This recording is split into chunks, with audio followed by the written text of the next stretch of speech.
Welcome back to K Chat with me, your host, Kayla Morales. We chat all things from love to business, spirituality, health and wellness, and everything in between. This is a space of growth, understanding, and meaningful connection.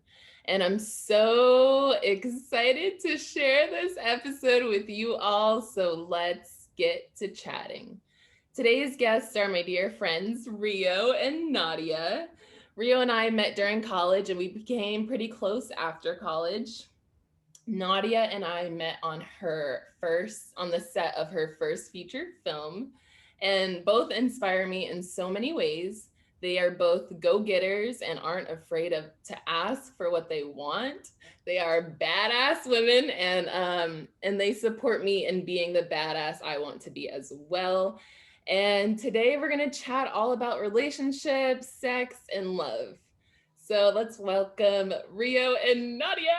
Hi, guys. Hello. Yes, let's do a little cheers of our drinks. We all have something special.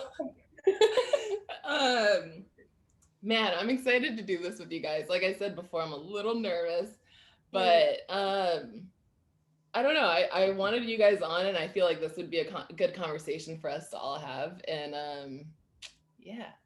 See this as like one of our many FaceTimes and texts and calls. That's not like Yeah, true. Exactly. True. it's like Halloween all over again. Oh my God, yeah, that was like the last time I saw you. Was like what, a year ago? And I wore this dress too. The photos. Oh yeah, I still have them. Where were we though? I really don't remember. Hollywood. I forgot Yeah. spot. Huh? I said I forgot which spot. Like I honestly that was a blur, but that was a good times. It was a good time. It was a blur. Yeah. Yeah. Honestly, that whole 3 months was a blur. Yeah, yeah. Let's not even talk about it. That was really a blur. Actually, you know what? I just feel like that time in my life was like unhealthy in so many ways. Yeah. But here we are today. We made it through. Growth is real. What did you say? I said the growth is real. Yeah. From like that period. Yeah, that's when Nadia first moved to LA, right? Mm-hmm. Yeah, so we were just getting to know the city together. Okay, so let's jump right into it. The first question I wanted to just ease us into it and ask, what do you think is your superpower? Which is kind of cheesy, but hey, I get cheesy sometimes. Love it. You want to go first, Rio? Shit. Me? Power. Oh.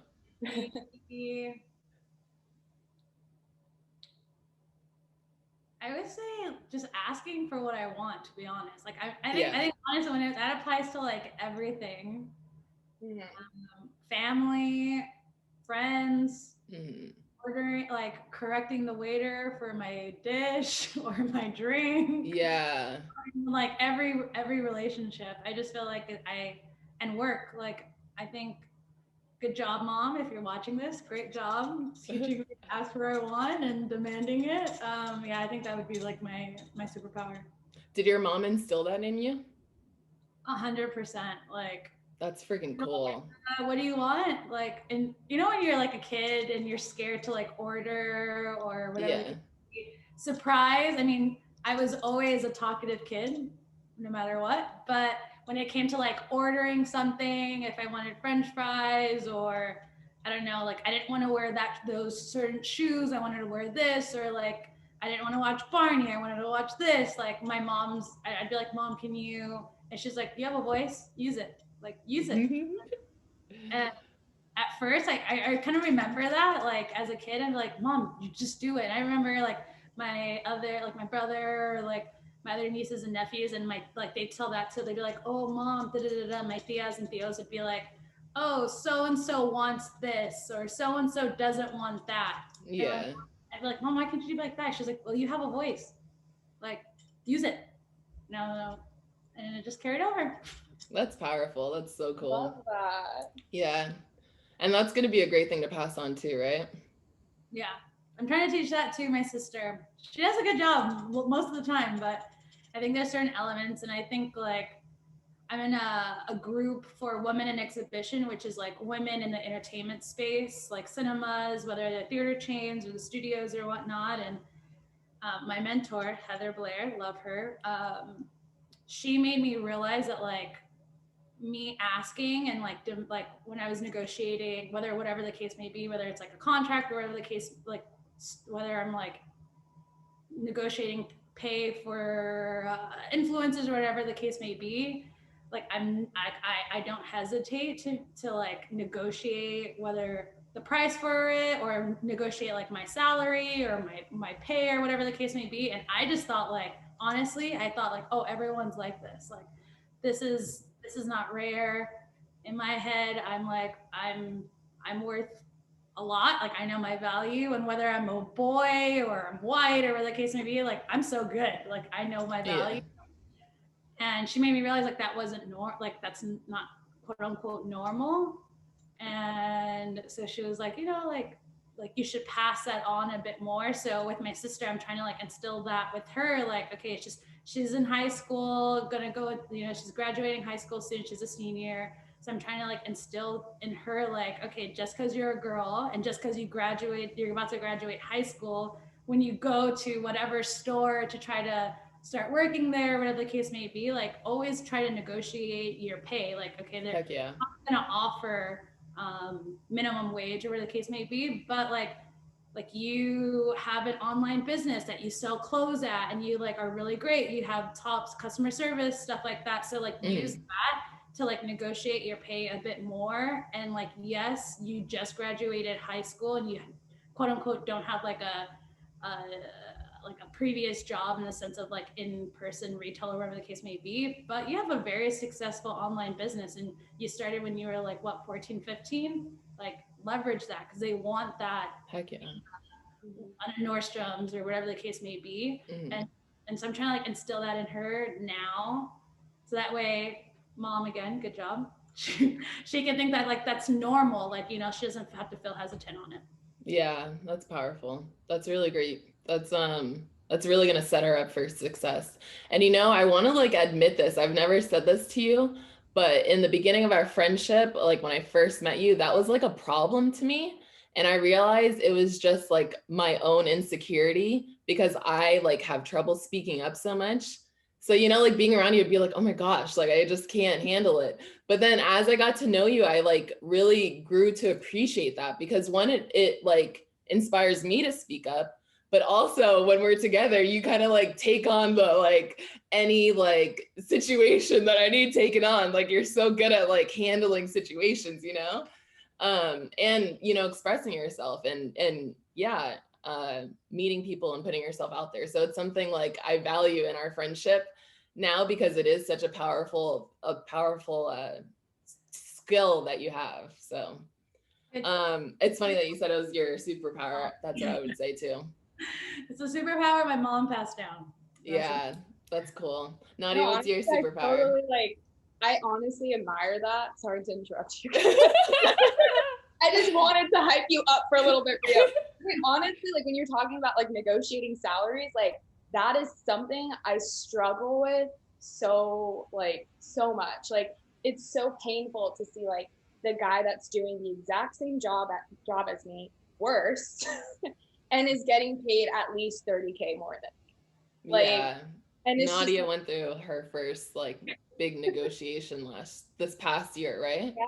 Yeah. And then like when I actually spoke up, like it didn't like end well for me. Like I did eventually get laid off, like the past like literally about 3 to 4 weeks after I like actually had a meeting with like executives about it, and I got laid off. So it's like I feel like that kind of like, and this was my first job too, like it felt like I was dropped as a baby. Like I had like a really bad experience with like negotiating like my value and my worth. So it's like moving on to my next job, it was just shocking to me to like under negotiate myself and being like, we can give you more than that. And I was just like, whoa, like it was like a whole new world. I was like, wow, I'm actually like worth a lot, you know, being like a woman in the entertainment industry. Like, I feel like we have this thing ingrained in the back of our heads, like when we're first starting out, that it's just like, I'm not good enough compared to all these guys that I work with. Like, I was the only girl there. Like, it was just like a whole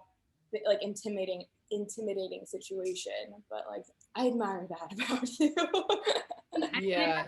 Negotiation, or just like negotiation with like work, or just like friendship, or just anything. I mean, well, with work especially, it's just like, for me, I track like how my work and my ideas benefited the company, and I compare it to like my counterparts, and I can say like, okay, since I came in the last whatever months, I've brought this, and this helped propel like the company is valued by this, or brought this client, do this, social media, whatever the case may be. And I like compare it to my counterparts, and I can say like, okay, just looking at the last 6 months, this is what I've done. This is the value that I brought to the company. And that alone, here's a track record from my initial hire. This is what I believe my value is. And obviously there's going to be some people who don't see the value. Your worth, the fact that, you know, your last job, they ended up letting you go. They didn't value you. They didn't see like, okay, that you were worth that. They were in the wrong. But you go on to the next, and you do find a company, or, and you know, in some cases, whether it's like a friendship or relationship, where they do see the value, and they like actually value and pay you what you deserve. Yeah. And No, then, and like that. How did you track that? Sorry. Rhea, how did you track that? Just because I feel like that's a valuable skill to like have, you know, like tracking your habits. Is there an app that you use? No, I would or say, do you just like journal? I love good old Apple Notes. I use Apple Notes for like everything, my grocery list, my like goals, my work stuff. But I mean, it's just like, I will randomly have like ideas about work related stuff. I listen to a lot of podcasts. I like will watch a lot of like webinars in various different industries. And I just like look at different industries, like trajectories for whether it's like digital operations, marketing, whatever the case may be. That's just something I'm really interested in. And then I'll just make notes, and then I'll like either proposition it, or like advise it to like my bosses or whoever. And then if there's an actual bite, whether it's like whenever I remember that this is actually in place, I like look back to see how successful it is, or I'll make like a Google Calendar alert event saying like, okay, in 2 months, like look at how well this is doing, drop it or continue it. And then every like 6 months, I just do like a reevaluation of my ideas. Did I implement them? Were they successful or not? Or did I like start implementing it and then I dropped the ball with the team and I need to pick this back up? Or I implemented it and it was a fail. Like, those are just things that I try to do every 6 months, or whenever I really remember, but every 6 months is usually like my benchmark. And then, yeah, I just felt, I mean, and then like for most companies, you have like an annual review. So it's making sure like, okay, prep ahead of time and just say, okay, this is what I've done. Okay, backtrack. This is my like fails, so to speak. But I honestly don't see like fails as actual fails. I'm like, okay, well, that's like, okay, on to the next. I learned that. What do next? But yeah. That's a really good habit to get into. I got to do that just in general, be better about tracking like my progress in different areas of life, like down to fitness. Like, you know, I always like, I never track even like fitness progress. I'm just like, oh, these numbers are like numbers. Like, I just like dismiss numbers. You're cycling. You track your cycling. Don't. Yeah. I track it, but I feel like I could do better with like reading it and then like trying to get better at it, you know? I don't know. But I want to hear, sorry, Nadia, you were going to say something? I forgot. Let me think. It's okay. It was about like, you know, like how you were talking about like how we constantly have to like keep track of like everything. I feel like that is a very like female mindset, because I feel like we're constantly trying to prove ourselves, especially in the workplace, where it was like I was constantly comparing myself to like my counterparts, like compiling actual data to use to support like my arguments, because it's like no one will believe me if I just say it. How did you get it? Like, how did you find out how much there? Did you ask? Yeah, so we had a PA, so like basically kind of like the assistant for the whole team, and I was like, I had a meeting with her. I'm like, yo, I need your help, because she would like go through like all of our footage, and like she had like all the data from like, okay, like who's editing what, footage, and like who's busting out how many per day. So I didn't even know the software when I got there. I learned within a week, and according to the data, I was making like at least 50 more videos a day in comparison to my whole team, including my two bosses. And like it was like data, like I had to like collect this. I had to kind of go behind like the backs of like my bosses to like go to the assistant and be like, show me, like I need this. And then like I was not even just like editing, like I was also directing, I was writing, and I was managing like the pre-production for our main shoots, like all the stuff that my actual bosses wouldn't want to do but would like take credit for. But then like when I went into like the meeting and like showed them all this data, I was kind of seen as like problematic. Yeah. And it's like such a difficult like balance to be like, oh, like you need data to support your argument, but like you don't want to collect too much because you don't want to seem like a problem. Yeah. But I think also like from like when I present stuff to, whether it's like work or I don't know, friends or family, whatever the case I'm like trying to do. But especially for work, I go into it with the mindset of like, for me, like I just always want to be the best. I just want to be ahead of everything. Like tap into this industry, tap into this industry. And my initial like documentation of everything is honestly to see like what worked and what not, just so I can like better myself and like better my skills. Yeah. Yes, for work, but like honestly, it's just like I played sports ever since I was a kid. I was like, I just want to be the best. Like I just really want to be better. I just want to like, that's just who all I do is win, no matter what. So it's like I go into everything with like that mindset. And then when I worked at Mediumation, they like do the 4D seats and whatnot. Like I like started off at one position and I was like, okay, I feel like what I'm doing is way more than this and I want to get paid more. And I just, yes, I like documented everything, but I just went to them and said like, okay, like in the next year or so, like if I wanted to get this position, or like my goal is to do this position because I want to grow within the company, like what do I need to, what are the responsibilities of that person, so that way I can start working towards that, and then I can show, I'll just track it. So let's say like, I don't know, in my ideal position, which I get whatever X pay increase, they say, well, you need to be able to, in your case, produce 100 videos, every month or whatever the case may be, and then you need to do this. Well, if like your reviews in 6 months or in a year from now, like me personally, this is like what I do. I like mark, okay, first quarter, I want to tackle these elements of that job description, get that down. Next quarter, tackle these things of this job description, note it down. And then that way, come my review, I can say like, okay, like last year, I told you like, this is my goal, like to hold this position. And like now I'm like within a year, I'm doing the full job description, and like here's my like track record. This is like what I'm really excelling at, and like this is where I'm struggling. But I feel like with some assistance, and like guidance on actually doing the job, I can get a lot better. And then from there, it's more of like, okay, like I feel like that allows the company to be like, okay, she's really driven, she's not like attacking me, or like case it, like that's usually like my approach.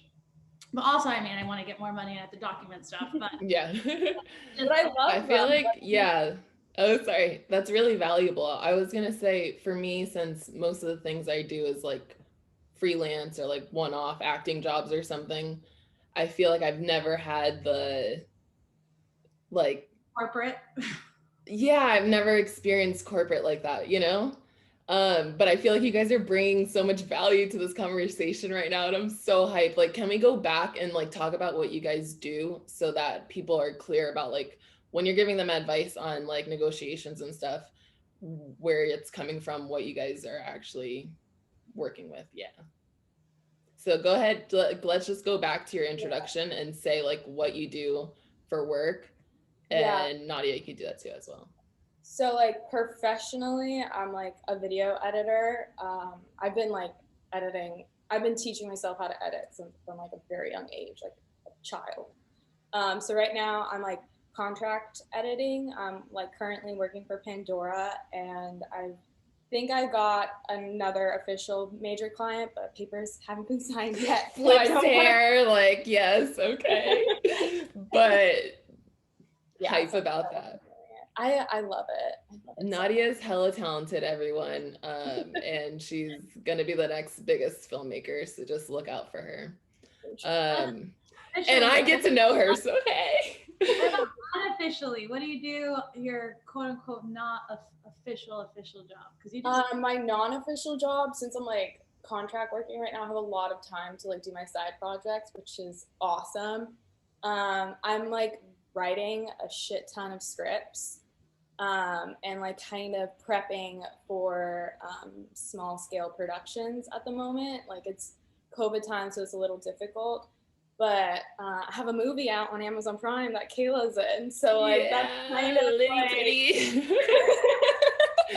like yeah, check it out, The Wasted Years. yeah, And that's like Nadia and I also worked on another little project, which love it. is floating somewhere, but yes.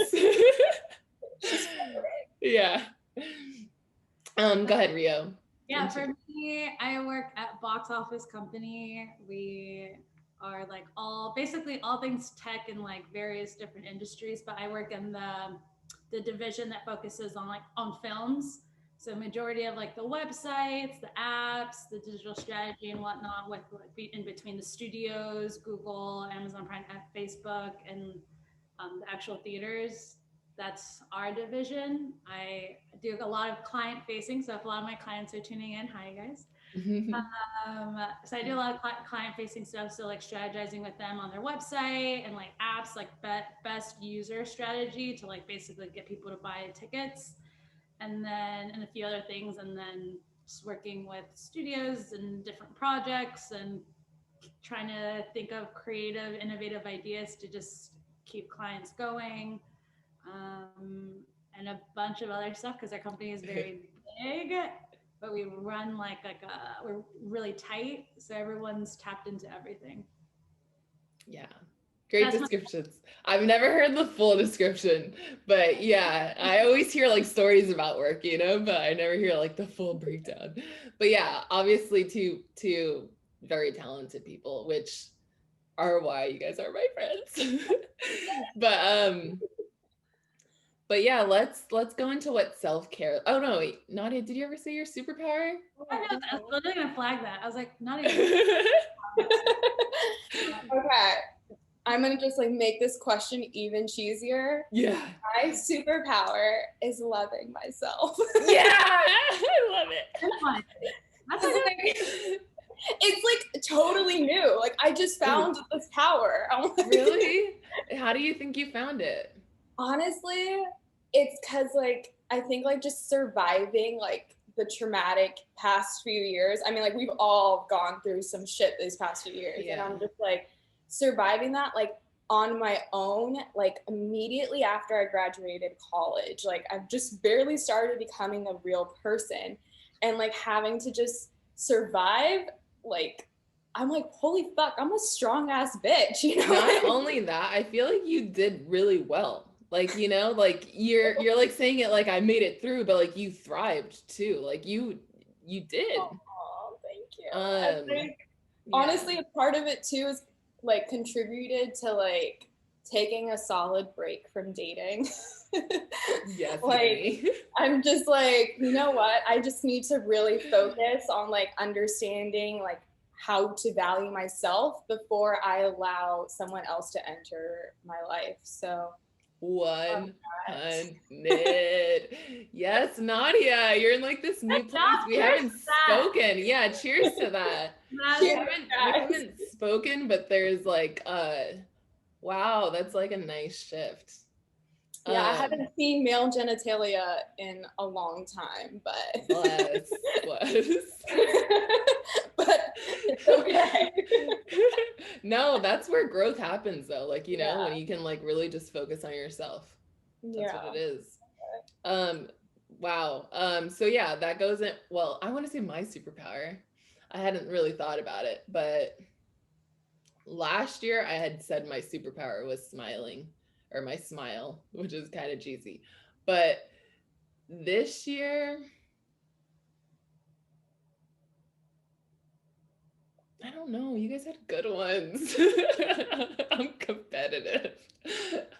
I think this year is like my superpower is stepping into my power. Like really just doing what I want to do, like, and doing it on my own. Like forcing myself to do the podcast is like a fear of mine because I really don't like commitment, and the idea of this going on for forever is scary as hell. But like, you know, I think stepping into my power this year and just really going after, I don't know, what I want is my superpower. What does self-care look like for you guys? Oh my God. Boundaries. I love meditation. Boundaries. Meditation. Meditate.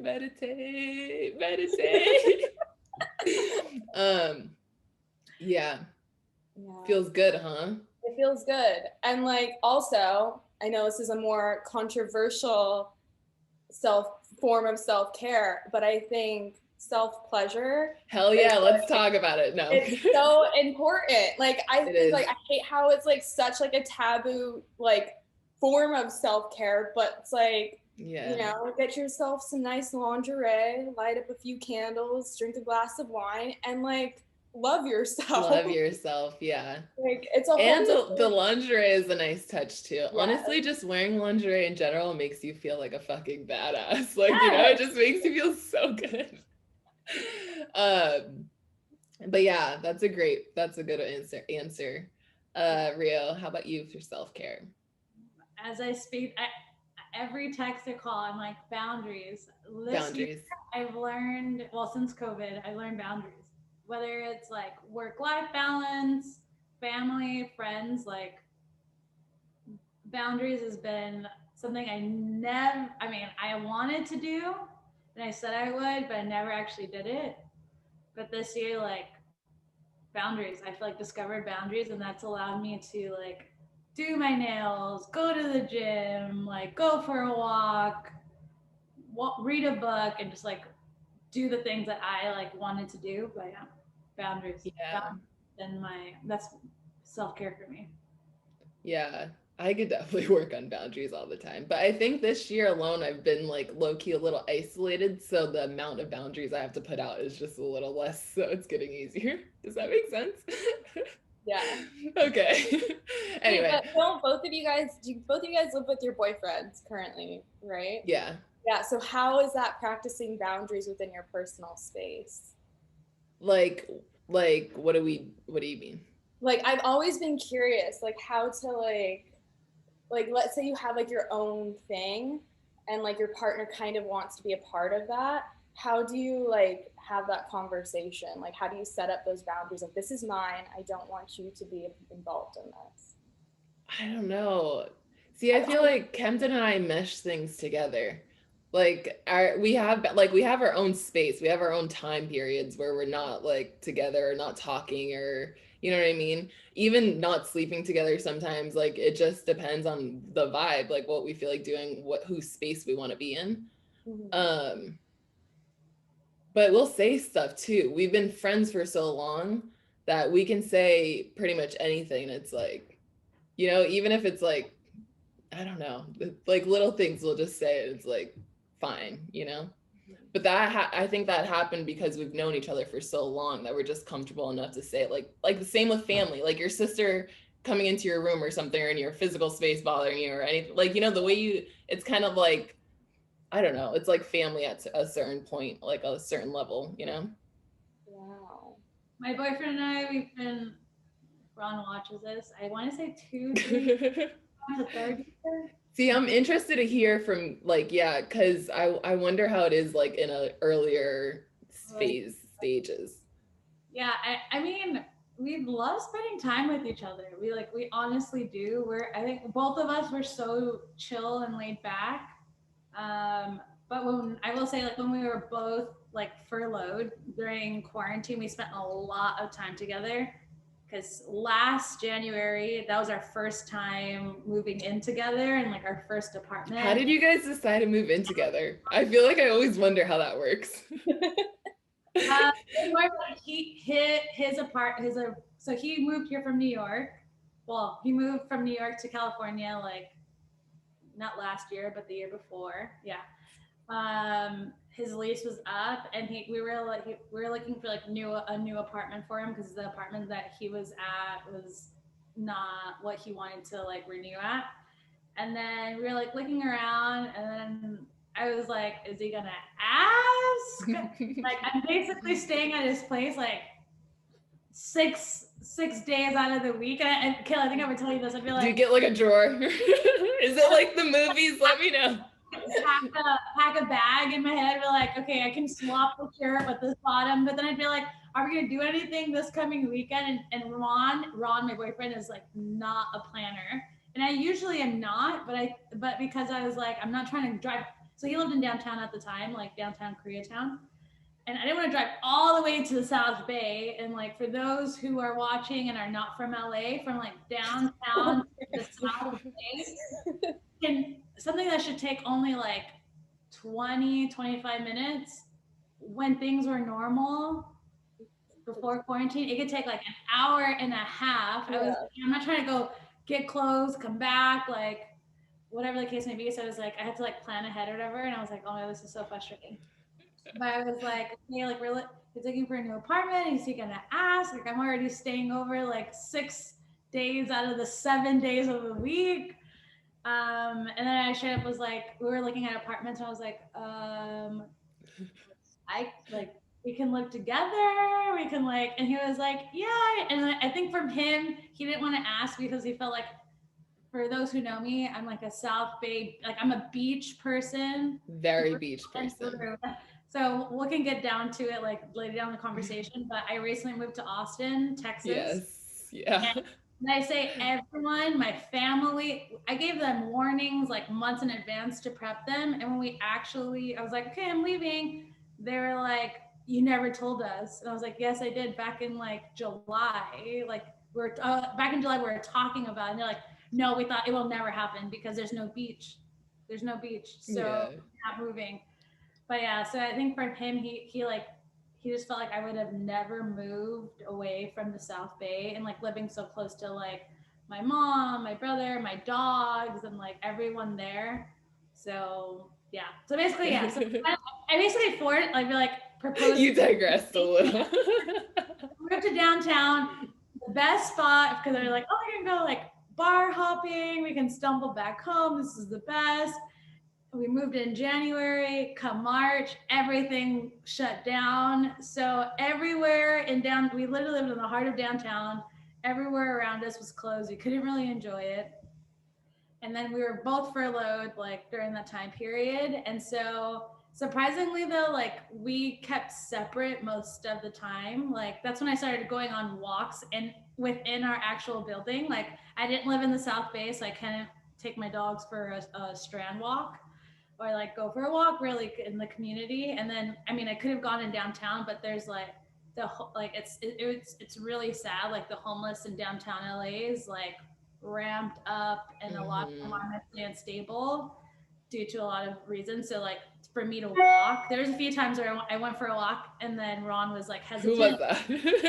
And we're like, Ron hates walking, exercise, like running, all that. No, like he doesn't do. but it was like getting darker in my head. I think like South Bay, I'm like, oh, I can go for like a sunset walk. And all of a sudden, Ron calls me, is like, I'm on this block and this block. Where are you?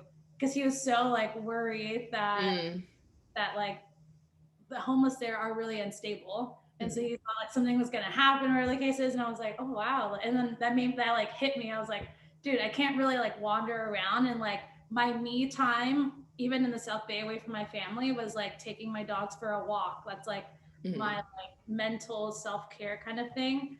So I went from like doing that, then the pandemic hit, and I was like, what do I do? And so I go for walks in the building by myself, and then I stay in my own room, and then Ron's in the living room doing whatever he does. And we were separate until like 6 o'clock. And then we came back together, we watched movies, we cooked. It was like you guys went to work for the day and then came back. Yeah. And now that we're in Austin, like he has to drive to work. Like he works at, I don't know if I can say it. So anyways, he drives to work, and then he comes back, and like it's good. I think like we're both personally like we like to do our own thing, and then we come back together. Yeah. And then even during like quarantine, like when everything was like severe quarantine in downtown LA, and we were furloughed, we would stay separate. But like if he was in the living room and I'd walk through to go to the kitchen, we like spent a little time together. Like we love spending a lot of time together and like doing little like touch points. But yeah, quick little kiss here and there, quick little hug, quick little cuddle. I would say he doesn't try to always spend time with me, but if it was like, if you were to ask him this question, probably sometimes he's like, yo, Rio won't leave me alone. Yeah, me too. I'm annoying. I'm hella annoying. I annoy myself sometimes. Sometimes I'm like, damn, that was too annoying. But anyways. But no, I think the biggest thing with boundaries, I think some people are just good at like naturally having boundaries too. Like some people know how to live with someone else and like respect their space and like their needs, you know? Yeah. I know I'm still like young and barely like, I love being alone. Yeah. like the thought of like another like man here, just that's like... the thing with my bed is like I 90% of the time sleep by myself, and it's just like it's just a thing in our relationship, and like it doesn't bother us. I just need my space though. So like, yeah. Kayla like knows about this, but like whenever I have like a guy, I bring like a guy back like after a date or something like that, I have like rules that like I need to kick them out. Like they are not allowed to sleep over. Like, I'm just like, I need my space. Like I hate like waking up in the morning. I want to get stuff done. Like what am I supposed to do with this person? It's a whole new day. Like how do I? So I'm like, I have work in the morning. And then what do? You're just like... The worst part is when I used that excuse when I had told them I was laid off. So I was like... What did he call you out? Yeah, and I was like, oh, well, I'm not really feeling very well. I'm the worst one. You're so funny. Oh, that's good. Yeah, so I'm curious to see how I'm going to deal with that when I'm like around your guys' age. Like I'm just... Honestly, Nadia, let me tell you something. This is advice. Things start to change the older you get. You start to get fucking sensitive, and like I think you start to realize like, I don't know, you start to like appreciate your partner in a different way. You know, like it's just like becomes a little, I don't know. For me, I appreciate my me time, my alone time. Like I feel like we're alone most of the time. I feel like I am. You and I, Nadia, like we're pretty outgoing. Like Rio back in college, we won't go into stories, but she was... Nadia, Rio is a lot. Like you guys have a lot to talk about. I feel like I love your energy, honey. Yeah. I mean, I have a great grades now. Like I have no problem making friends at a random bar. Whether, I mean, Kayla and I, Point Loma, very white school. We're one of very few brown people. We bond over being brown, but especially like post college when we really got close. But Casey, love you. We got invited to Cape, and we like went to Malibu? Was it Malibu? We went to a country bar. I don't know. Anyways, Nothing against country music, but we went to a fucking country bar. Like not really like not really my scene or Kayla's scene, and like I made us all friends at the bar. A lot of them were like these old white men, but like they had a good time. I like making friends. I love energy that is like fun and warm. And we had a great time. But imagine that, and that's at a country club where from my recollection, Kayla and I were the only brown people. We were the only ones. It was so awkward. We made best friends. I had someone so awkward. cowboy hat on. I like took it. I don't even remember a lot of these things, but so that's that. But in college, I just had the best time ever, and I loved being around people. I never really wanted to be like alone because I was like, that's boring. That's the old people things. But like as I go older, like I really appreciate. You just want to be alone. Like equally, like if you ask my boyfriend, I always want to like talk to these people and go here and there. But like I want to say like 80% of the time, I really appreciate my alone time. Luckily, my boyfriend loves sports, so most of the day there's always some game on, whatever the case is. So he did it in the living room or in the bedroom, like watching whatever sport, and I'm like working out at the gym or like FaceTiming Kayla or like reading a book or watching TV or like painting my nails and listening to music. Like it's like living alone, but then there's also a male that you could like have sex with whenever you feel like it. It's kind of what it's like. Come through, like I'm gonna be 23. Okay. So I'm still I'm still. I give you 4 years, and as you get older, shit starts to change. It gets weird. Yeah, no, like it's like I hadn't seen a single person since New Year's until yesterday. Oh my gosh, Nadia, call me up. When I tell people that, they're like, "Oh my god, that's so sad." I'm like, "No, I do this by choice." Same. People hit me up all the time. Like, "What are you doing tonight? What are you doing?" I'm like, I'm like, I have work to do. In reality, I'm just chilling. Okay, that makes me feel so good because I cancel a lot and I feel guilty about canceling. But I don't know. Cool.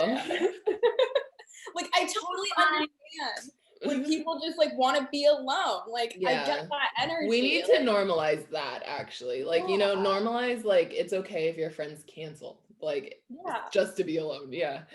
Like, I hate having to make up excuses. Me too. Oh my gosh. I'm trying to live in my truth, but I mean, I can't cancel. I know, but like everyone's like so sad. I'm like, I'm loving life, man. Once you find a boyfriend, you guys live in together, you'll be fine. I feel like you'll like someone enough to want to live with them. Yeah, I think like my only like reason at this moment in time why I would be more inclined to like move in with someone. I mean, I don't think I'm like emotionally mature for that yet, but I don't think I was for either. financial reasons. For like how to things like that. I'm like, that would be nice. Yeah. I feel like that stuff gets like tricky too. Really? But I don't know. Again, me and Kempton have like an understanding. Like you get to an age where that talking about money and talking about stuff like that with your partner just becomes like what you have to do. Mm-hmm. Like, Yeah. So yeah. What would you guys do if you're in a relationship that wasn't motivating? End it. You would just end it? What if you really cared about the person? You've known me for quite some time. I know. I feel like you would freaking end it. See, I'm sensitive and codependent. So. Yeah. Like my whole thing is just like, I don't think like, I don't want to be so like, how do I put this? Like, I don't want to be so dependent on like a relationship to like kind of push my motivation towards myself. Like I want like my ideal relationship is like, I have my own life and it's completely separate from my partner. And it's like, it's kind of like me and Kempton, actually. yeah, Our like lives are pretty separate, but then we come together because we like click, you know? Yeah, like I don't like if he's like not really motivated in his own life, like yeah, I'm gonna like I'll be Keep doing honest your own with shit. him. Yeah, and like be like, okay, like I feel like you should do this and this, like this. And if he's not down for it, I'm like, that's your own life. Like if there's like emotional like connection that's stronger than like what's going on there, like I think I will stay to like kind of help and support him. And like I've always, this is gonna sound awful, like I love being like the stronger one in like a relationship. I feel like low key. Me too. No, here's the thing, two things. I think I'm just now learning how not to be the stronger one all the time. Like this past year was really hard for me mental health wise, and I was definitely the weaker link, like the weakest link, and not by my control at all. But anyways, so I started like realizing like it's okay to lean on your partner. Like it's okay to like love your partner. It's okay to appreciate your partner. For a long time I thought that stuff just like wasn't cool, you know? So it would be kind of hard like towards like love and stuff like that, but it's cool to like appreciate and love your partner in a new way. But dang, there's something else I wanted to say that was important. What did you say, Nadia? oh that like I want to be like dependent on myself. Oh yeah, that's the thing, is I always am like the number one, I always want to be the number one motivator in my like in my own lane too. I think that was a great way of putting it. But I think the only time it would really become a problem is if the other person's like actually dragging you back, like, you know, exactly. but like if they're just in their own lane. And I also realize it's okay to be motivated by different things. For a long time, I would like judge like other people for not being motivated by the same things that I want or like am motivated by. And I thought that that was like a lack in them, but in reality, it's just different, you know? No, yeah, I think like the healthiest relationship, like the most ideal is it's like you guys are both motivating each other. Like when you're upset, you have your partner to lean on to push you to do better. Like it's a two-way street. Like I do see like the toxicity and like an imbalance of that. But also like I wouldn't want it the other way, if that makes sense. Like I wouldn't want to be the sad one that's like dependent on that. Yeah. I think it is kind of like a teeter-totter where you guys are working off each other's, like that's the way it should be. Yeah, for sure. Cool, let's see what's next. Oh, this is a question. Okay, so we got a lot of Instagram questions and I'm so excited about them, so thank you if you submitted some. But is jealousy in a relationship healthy? And if yes, which for me it's a yes, but what are realistic boundaries regarding its expression? So I'll start. For me, it's a yes. Like I think jealousy is okay in a relationship. I'm not talking about like jealousy where it's like nasty and like gets like dramatic and stuff like that. I just mean like, you know, like a little like, oh, I don't want you looking at her, but like you're not like, I don't want you fucking looking at her. Like, you know, there's like levels of jealousy, which I've been on all the levels, like, you know, but the older I get, it's more like, yeah, she's pretty. Like, I'm not even gonna lie, but like, don't look at her again. Like, you know, that kind of thing. I think that's fine. I think a little playful, little competition is like, it's just natural. I think it's just gonna come up. At least for me, that's a natural emotion. Yeah. And I know, I feel like a lot of people try to hide that they're ever jealous or envious or like thinks less, but I think those are natural things that we feel. No, yeah. I don't, in my case, I've never been in like a relationship. So like, but I do experience jealousy constantly because I've never had that emotional security from a guy before.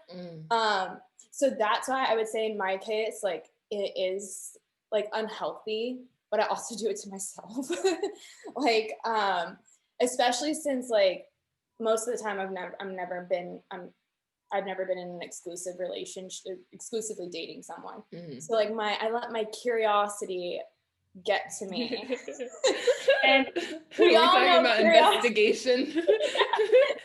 And we all know curiosity kills the motherfucking cat. Oh, kills the cat every time. And it's like, I hurt my own feelings. Yeah, it's hard out here. It's hard to like see like, oh, this man is like actually actively talking to another girl. And it's like, it's not something I'm allowed to be upset about, but it's like, I am upset about it. Yeah. And it's just like, in that way, it's like not healthy. And that's a result of my own insecurities. And I think anything that stems from your own insecurities isn't healthy. Yeah, I think the older you get, and you start to like drop off those insecurities, you start to drop off the rest. Like you're not as curious. You realize like it doesn't matter. Like she's cute, I'm cute too. Like, you know, it's like it starts to just not matter as much. Yeah. What about you, Rio? I think there's always like a healthy level of jealousy, whether it's like in a romantic relationship or like friendship or like work. I think for me personally, I think if you're not jealous of some kind of thing, then like me being me, if I wasn't jealous, I'm so quick to like cut it off and then like, okay, whatever, done with this person, relationship. I'm just gonna make new friendships or relationships or whatever the case may be. But I mean, for me, I always like, if I became jealous, I think there's always two elements. I'm like, okay, is it that I don't feel like, does it stem from my insecurities? Yeah, where is it coming from is the question. Where is it coming from? Do I not feel like good enough? Or do I feel like left out? Right? Because I mean, I have some crazy friends who they get jealous of their boyfriend or husband hanging out with their guy best friend who also is married. They get jealous of that time. Obviously, they have no like, in the sense of like romance ways, they have nothing to really be jealous about in the sense of them cheating or any of the case may be. But, like they feel left out. So whether that's like romance or like with some friendships, they feel like one person is like if I'm hanging out more so with this person more so than them, it's, you know what I mean? It's like so it's either like, for me, I like evaluate, is this something that I can control? Am I making a big deal out of it? Am I like pushing my insecurities on this person? Or is it valid? If it's valid, I'm like, yo, you gotta go. Rio's quick to cut them off. I'm bad at that. I'm bad at it too. I'm mad at it. Actually, let's talk about boundaries and friendships, because I guess I don't have much to say about it. I feel like I'm just bad at cutting off. If we're talking about friendships are just like relationships, which is a concept that's new to me, where I'm like, oh yeah, I guess so. But when it comes to like, when should you guys break up, you know? Or I never felt the need to break up with a friend, like ever. And I'm like, is that just like an unhealthy thing? Do I have bad boundaries? Like, what's up? What do you think, Ria? Do you think like should you cut off? When do you know to cut off a friend? Yeah, people, real quick. Like, because I'm like, for me, you're not bringing anything valuable to me. Like, I feel like it's not even like you're just not bringing anything valuable to me. That's where I cut you off. It's in the sense of like, when I talk to you, if we go out, like, if I actually go out, I want to have a good time. If you're like making my fun time a downtime, I'm having to take care of you, like every single time, or it's just like a downer. Like you're not bringing the best part of me out, which means also I'm not bringing the best part of you out. Like I'm not your mom, but also like, this relationship, whatever I'm doing, is not helping you. Like if anything, maybe I'm aiding you, maybe my lack of sympathy is like worsening things, whatever the case may be. Like as equally as I want to cut, like it's not that I'm like cutting them out, but like I want to keep like a healthy mental space as much as possible. There's only a few things where I can control in my life, and like the friendships that I have and the relationships that I have that's not work related. Everyone I work with, I love you guys. Just kidding. As far as friendship, like I can control that, and if I see like a pattern happening and I like kind of talk to you about it and it's continuing, like I have no problem like cutting it off. I feel like I just like slow phase. It's like I just slow phase people. Slow phase people out. Nadia, what about you? You feel like how are you on the boundaries? I'm awful. Because like the way that I'm not to bring Water zodiac signs in here. I know, water signs. It's but I'm a triple Pisces. I can't believe I just said that. But okay. like, if you know, you know. Though I don't see like things like ever like black and white. Like I'm not when it comes to like relationships and friendships. Like I always feel like that things take work to maintain, and that like if people come into your life, they're in your life for a reason. So like I'm always like so hesitant to just like cut people off, because it's like I took a lot of work to like cultivate this friendship, and it's just like to let that go forever is just like heartbreaking. And it's like, yes, I've had to literally force myself to like realize that this is toxic for me. Like it's actually like depleting to like my mental state of mind, and it's like that's kind of the moment when I realize like I have to let it go.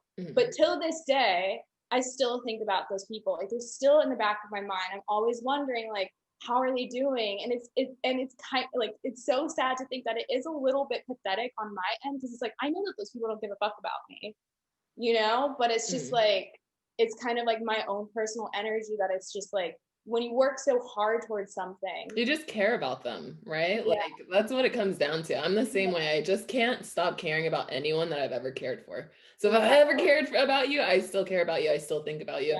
And I'm the kind of person, if I think about you once, I'm going to reach out and I'm going to let you know that I'm thinking about you, just to check on you, just because I believe like that's what I should do. So I do it, like, did you have something, Rhea? Who is a serial cut off relationship person? like when it comes to like relationships, Kayla knows like I was never really one until I was like, on to the next. But like when it comes to friendships, for those, if we were really close friends and I cut you off, like it's not that I cut you off because I never cared. That's not the case. Like I value my relationships. Like if I was to call you a friend and we hung out and whatever the case may be, like it takes a lot to get to that point. And it's like, as I create those relationships, and it's like, I don't think a lot of people like flag the like end of a friendship as much, like that breakup, as much as like a relationship breakup. But to me, honestly, I feel like a lot of times that like cut off that I do with those real, like my best friends or people who I feel like we're family, I feel those way deeper. If I look back in my time, like I feel that way more than whatever person I was dating in college or whatever. Like I feel that a lot more. But I think like God brings people into your life to serve a certain purpose. They teach you something, they walk you through something, you experience things with them, and then as easily as God brings them and has them teach you these things, they serve their purpose. And it's not like I wish them ill will, but it's like it gets to the point where like, okay, they brought this value or this lesson to me, whether it's good or bad. Some people have taught me really boundaries, or like not being so trustworthy of people. Like that has happened. But at the same time, like I look back and I'm like, I thank them, because if it wasn't for that relationship, who knows, maybe I would have learned that when I was like 40 or 30 or whatever. And it's helped me be the person that I am.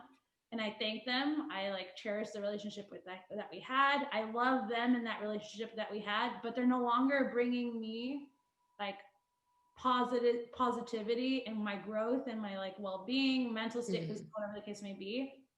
And as equally as I feel like they weren't bringing that to me, I'm not returning that. Like I'm not, like if I feel that way, then I'm probably not bringing that positivity and that growth to them as well. Also, I'm not their mom, so it's like, okay, like here we go. We got to split our separate ways, just as if it's a relationship. If you feel like you were like, if the end goal of this person, they wanted to get married and have kids and like have this healthy, happy relationship, and if that's not where you are right now, it's not like it's wrong for you to cut it. It's just that you guys have two separate concepts of happiness, and you guys aren't bringing that. So it's not like one person's is right, one person is wrong. It's just what you guys want is very different. What you guys want from a relationship is very different. And what you guys want in that relationship isn't what each other wants. So you guys have to split so that way that person can find that best friend, that boyfriend, that girlfriend, bring them that happiness that has that same concept of what they that's how I make myself feel better. Yeah, no, I think that makes sense. I've always thought about that like in a relationship sense, but in the friend sense, I just think like we can do this forever. We can be friends forever. Yeah, when it comes Call to, me when you're in the old people home. When it comes to relationships, I'm like so quick to cut guys off. Like I feel like that's fine. Yeah, my dating roster is just awful. Like, it's just so bad. Like literally, just recently, a guy that referred to himself as Cheese just recently slid into my DMs again. I'm like, no, you literally played Super Mario Smash Bros. The entire night. Like, his stories are the best. God, this is the guy that took me to the grocery store though for our first date. Wait, what'd you say? I said even the guy that took me to the grocery store for our first date. Oh yeah, that's a good one. I still went out with him a few times after. You're understanding, that's why. No, I feel like for me, my mom's always taught me, like, mom again, love her. Just like literally who you surround yourself by, you have to be really cautious of. Like I'm very aware and cautious of like even like I wouldn't say friends, acquaintances. It's like, okay, people within my circle, if they're always negative, and they have this, or like for me, like I had some people in my like outer circle, so acquaintances they have this very victimized mindset for everything. And when we'd have like Zoom happy hours that they would like talk and they were so negative and have this like victimized mindset, a couple months later, I noticed I would have those elements. And I'm like, what? Like, that's not me. Like my closest circle, that's not like how they are either. And then and then the next happy hour happened and I was like, oh, this is where I'm getting this from. Like, it's like programming. Same thing with like the music you listen to and stuff. Like you just have to be conscious about it all. Very conscious of like, and so that's why like even with family, there's obviously family love you, love them, like we're always there for each other, but obviously just like any other like people, they go through things. And they are like maybe during a certain time of their period, or they're just like going through a hard time and they just have a very negative mindset. Maybe like I'll be there where I like if I need like when they need me to be, but in the sense of like for me, like my mental state, like is this helping me? If not, maybe I won't call them every single day, you know? Yeah. That's friendship, relationships, like old bosses, like I left a job because of my boss. I had a good job, but it's just like my boss's like energy, the way they communicated, like the way that they did, it was just like, okay, like having to deal with this so much obviously makes an impact in my everyday life and like who I am as a person. This is not healthy. Okay, next. Yeah. That's me.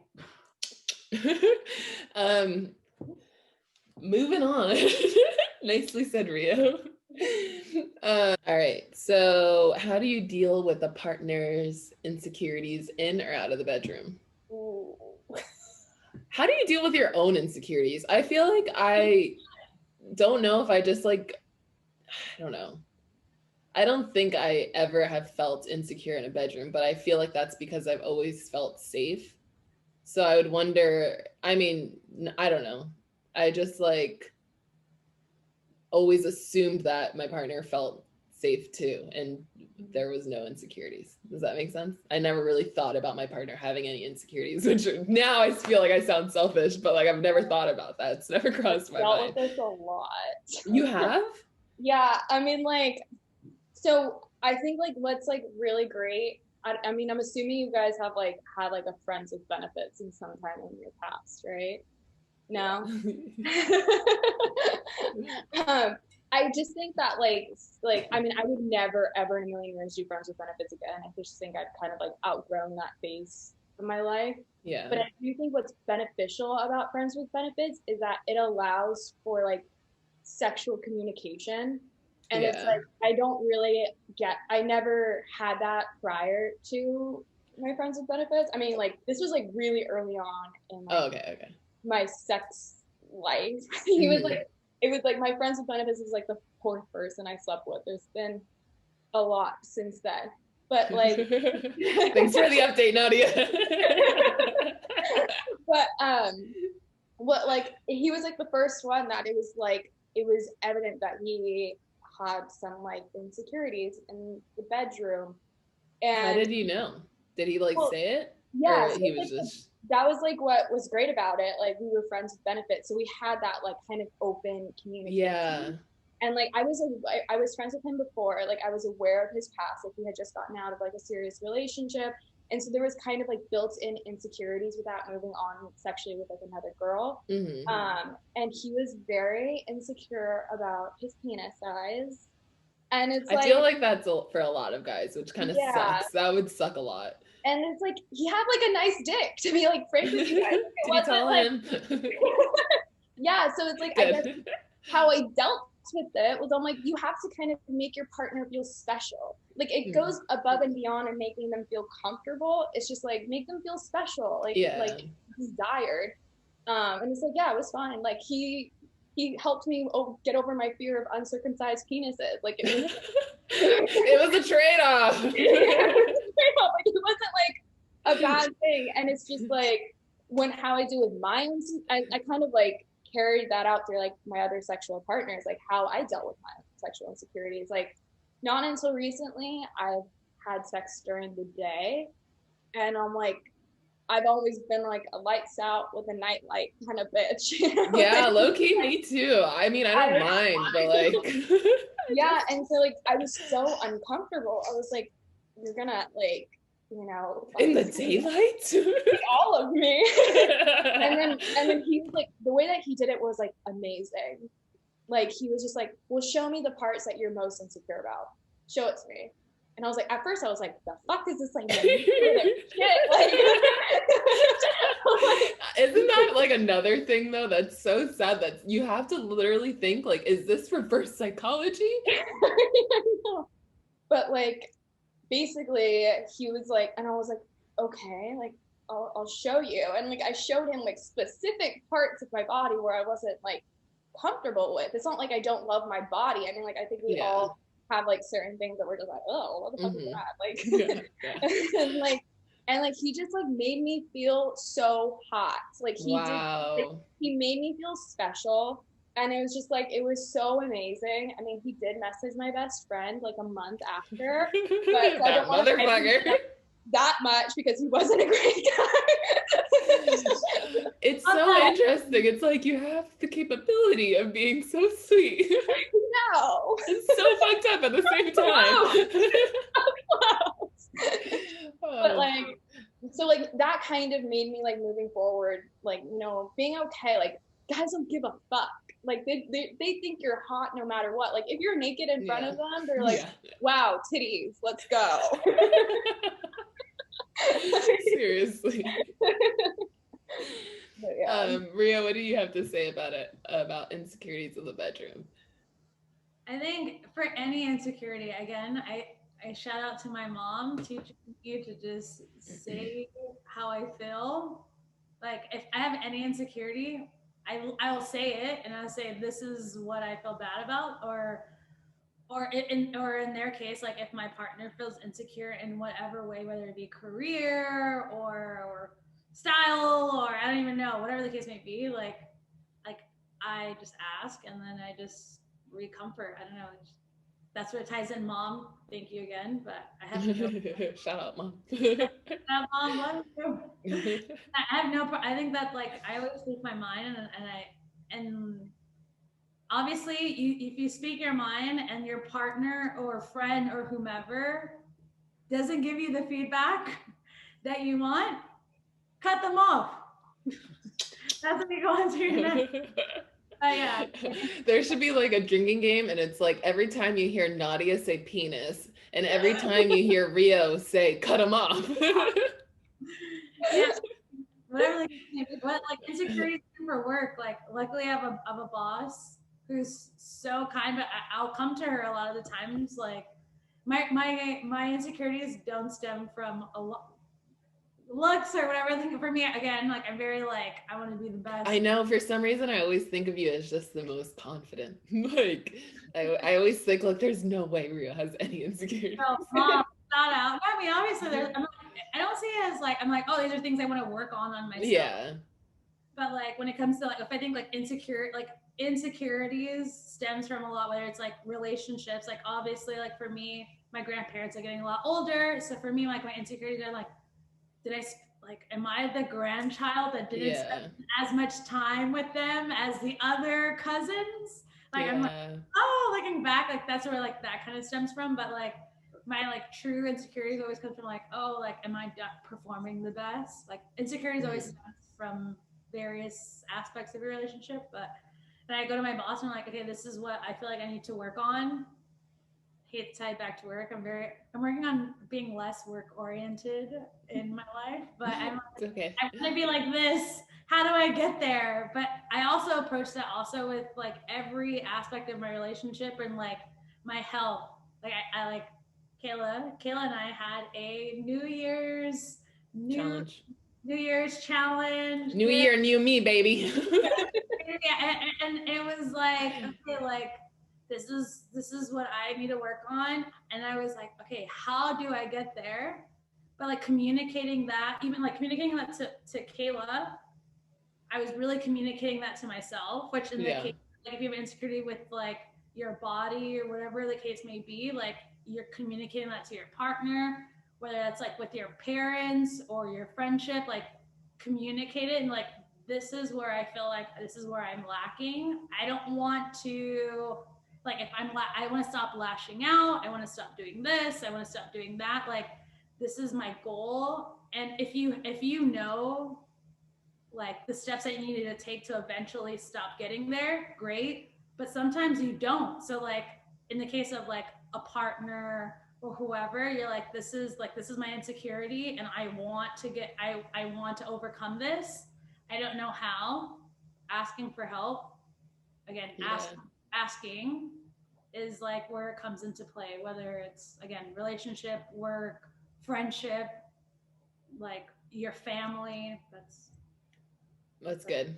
That's good stuff. It actually goes into the next question. How do you nurture your relationships, whether they be friendships or romantic relationships?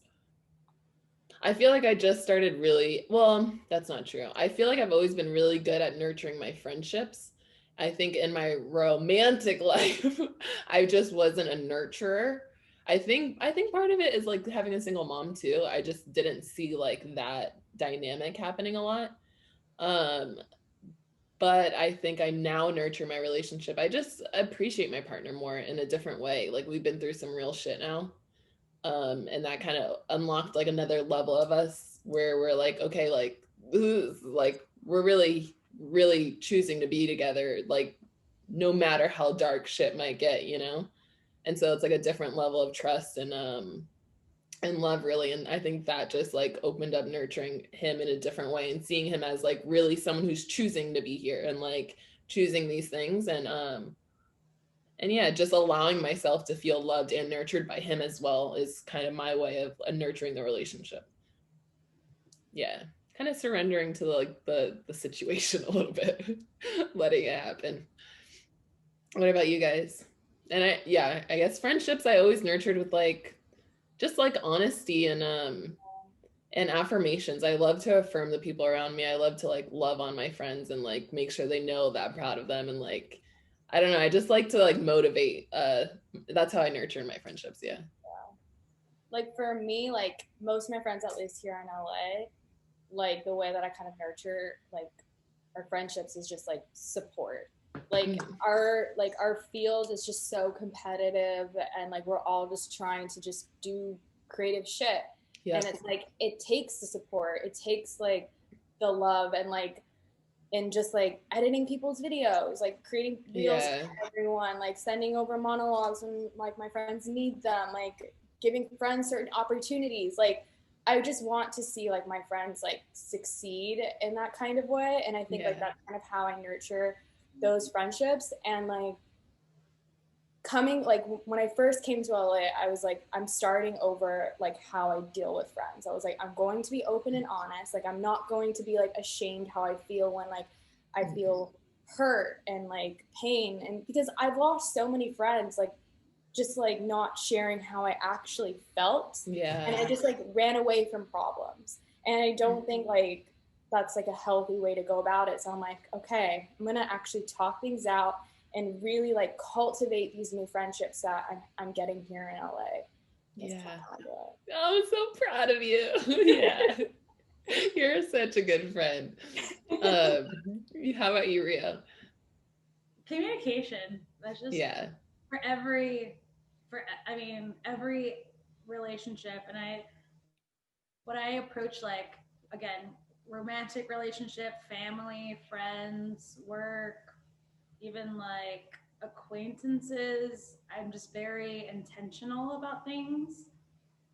And I think everything stems from communication. So, and not only communication, but like how the person that you want to like sustain those friendships with, your relationships with, your family relationships with, like what their point of view of communication or like a healthy relationship is. There's some people in my life where they feel like a healthy relationship is like physical time. So I try, like, obviously during this time of quarantine and COVID or whatever, it's like making sure I spend FaceTimes, Zoom calls, Google Times, because that's the closest thing to them, instead of sending them a IG post or texting them, because to them that's what it is. And like for me, as I stated, I'm so easy to cut some people off, but like sip, sip, sip. I like for me, my love language, so to speak, for like for any relationship, for me, my love language is just like being intentional. If someone was something or say something, like we don't have to talk all the time, but if they were like, oh, X, Y, and Z, or hey, it's, I don't know, your birthday, whatever. I mean, like being very intentional to me makes that carries over more so than those people who DM me, or like we're like not really friends, but they like send me post every single day. You know what I mean? Yeah. So like for me, that's like my love language. But there's some people in my family who a phone call, like some of my aunts and uncles, like seeing each other in person is like what carries over, and that's how they feel like they're close to the family. So I try to call them more often.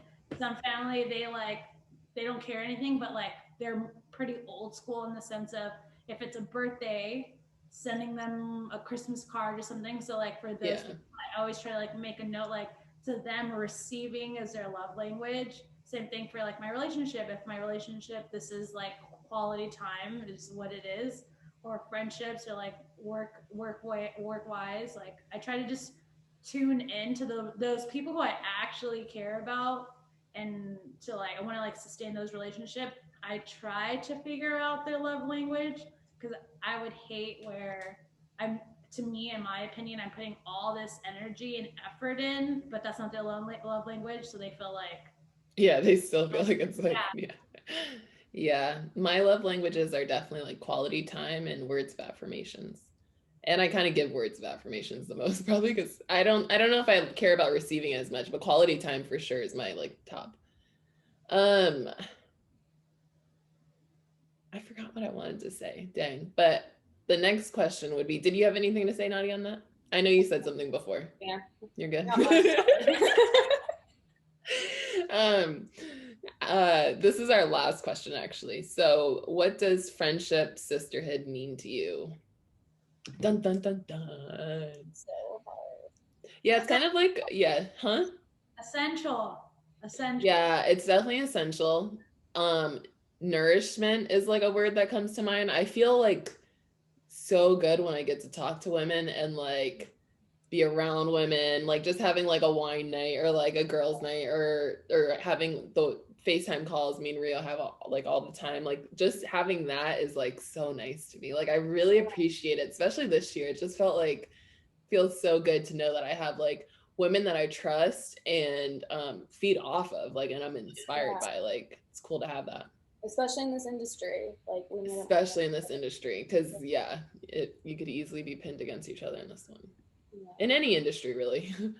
Yeah, that's true. For me, I grew up with like boys. Like I had my mom growing up would be like, you know, you need to make girlfriends, and be like, they're so catty. Da, da, da. And it wasn't until Point Loma when I met Alyssa, Jackie, love you guys. Like, I mean, there's a few women, like girls at the time in high school that I like made friends with, but like it wasn't like substantial. And it wasn't until college, like I want to say my sophomore, junior year, where I like met close girlfriends, and I never understood. My mom was a very like girl's girl. Where like growing up for me, I grew up with so many boys. Like, so I like wrestled. I thought it was a tom. Like I wish I was a boy. I like growing up, I would like thought I wanted to be a monkey like Tarzan. Like you put me in a dress, I'd get it all messy. I wanted I grew up with so many boys. I never understood the concept of like the importance of having like other female relationships until college. And like once I made those relationships with like also Jen, my friend Jen, and but like really Alyssa and Jackie, we like touched in from outside of like college, like party lifestyle, whatever. But like the real friendship and like growth, and like we talked about like okay the future, and like we always empowered each other. And like yes, my male best friends, most of my Dijon, love you. Gosh, feels like it's getting close to the end quick.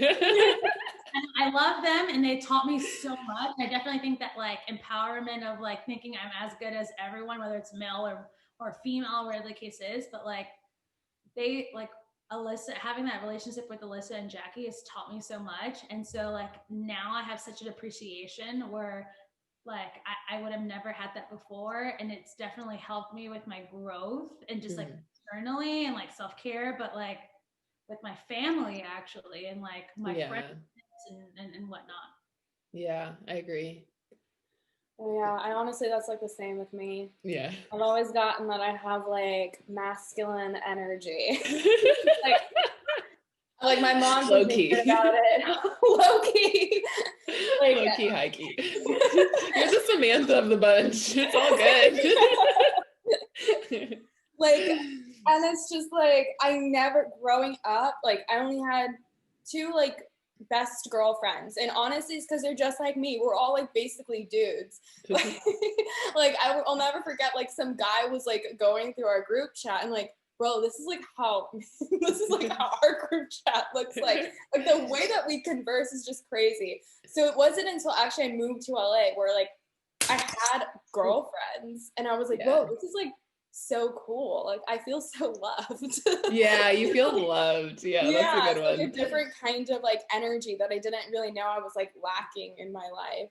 I was too afraid. I was like, oh, bitches be catty. Like honestly, yeah, I could see that. I feel like I've always been kind of a girl's girl, but I feel like there have been time periods of my life where I've been catty, and it's just because I didn't realize like, oh, I just need more like support from these people. You know, I need to be like closer to women in order for me to like ease that like insecurity that she's like thinking bad about me or whatever insecurity it was, you know? Yeah. For sure. That's all I have, guys. This was a great convo. I had fun. Thank you both. Of course. Anytime for girl chat. Yeah, seriously, I know. Girl chat might have to be a thing.